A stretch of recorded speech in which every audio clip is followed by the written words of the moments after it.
Adults should get their eyes tested at least once every 2 years, and once you pass the age of 40, it's a good idea to have a yearly eye test. Most people don't get eye tested for all sorts of different reasons. Driving with uncorrected vision can be very dangerous, particularly at night, not to mention illegal.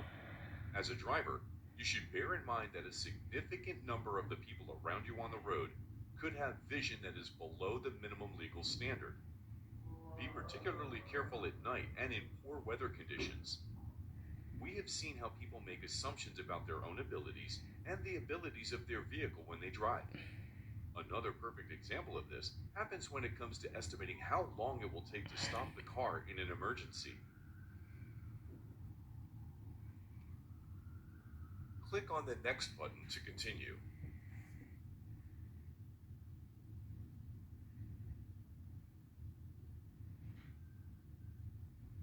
Stopping distance is made up of two parts: thinking distance and braking distance.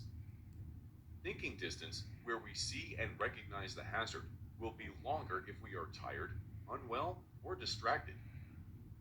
But for an average driver, up to a second is a typical reaction time. So at 60 kilometers per hour, the car will travel almost 17 meters before the driver begins to brake. The total stopping distance is practically double this distance. Some cars may brake more quickly, but the driver must recognize the hazard and apply the brake, so having a car with good brakes is no guarantee of stopping more quickly. At 100 kilometers per hour, we have only increased the speed by 2/3, but we have increased the braking distance more than 2.5 times. Small increases in speed make big differences to stopping distance. Similarly, stopping distance will increase to 130 meters when driving on freeways at speeds of 120 kilometers per hour. And remember, the consequences are far greater at these speeds. Click on the next button to continue.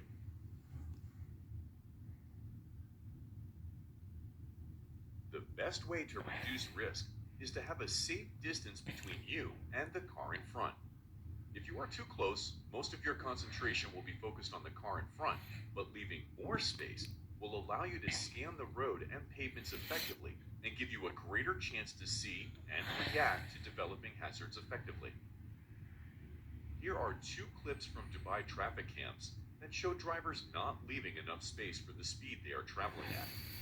This leaves them unable to react in time when things go wrong.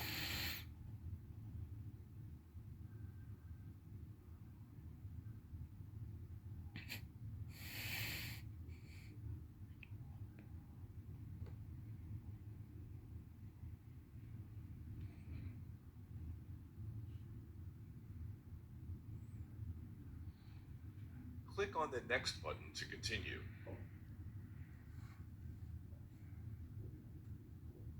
Even small amounts of excess speed, when added to close following and situations where there is a lot of information to process, can end in disaster.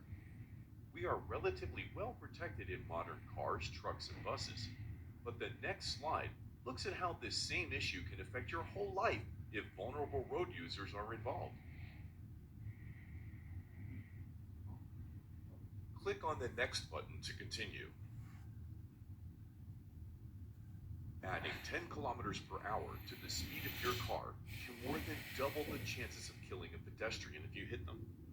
You may not be able to avoid hitting a pedestrian if they walk out in front of you, but your choice of speed will have a significant effect on how things turn out.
I'm a trauma surgeon, and I want...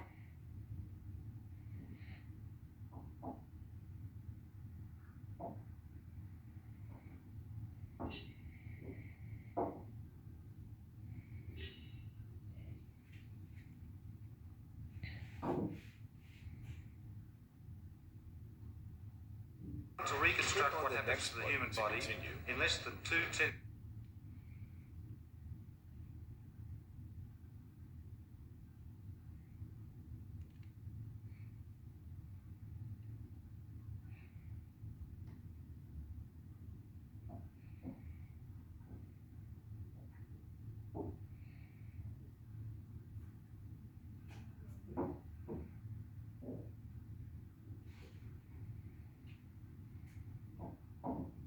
of a second when hit by a car braking from 70 kilometres per hour.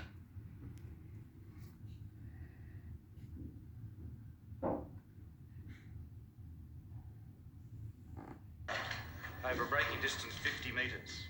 Even in a car equipped with ABS.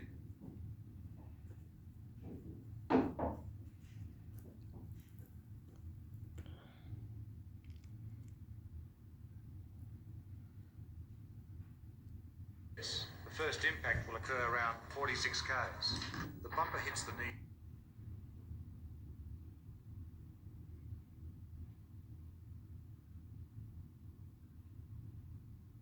joint, tearing flesh and ligaments. The full weight of the skull smashes through the window.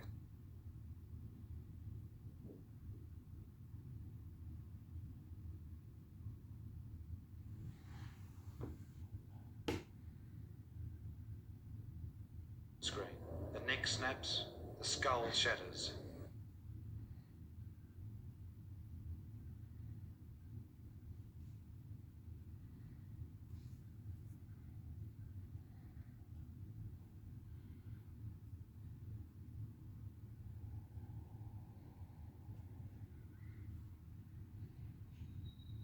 And the pedestrian's brain is turned into pulp. In little more...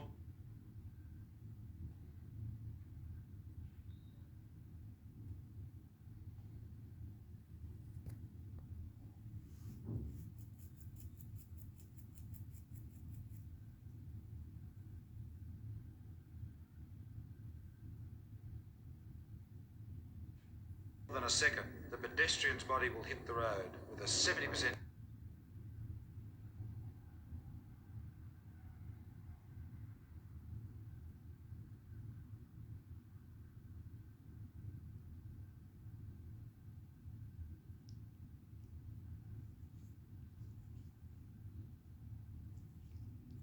Chance of being dead. And had you been braking from 60...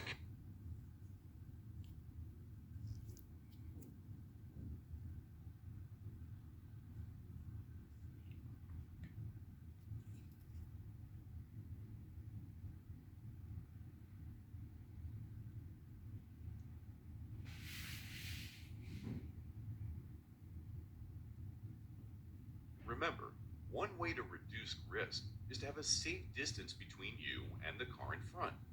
If you are too close, most of your concentration will be focused on the car in front, but leaving more space will allow you to scan the road and pavements effectively and give you a greater chance to see and react to developing hazards effectively. Safe following distance. In good dry conditions, with an alert driver and a well-maintained vehicle, a 2-second time gap is an effective way to judge a safe stopping distance. Take a stationary object, like a street lamp, and when the car ahead passes it, begin to count off 2 seconds. Click on the next button to pass the object before you finish. To summarize, be aware of the effects of alcohol and drugs on drivers, the consequences of mobile phones, understanding how your emotions affect your driving, the difference a few kilometers per hour can make, how to judge a safe following distance, the 2-second rules. Click on the next button to continue.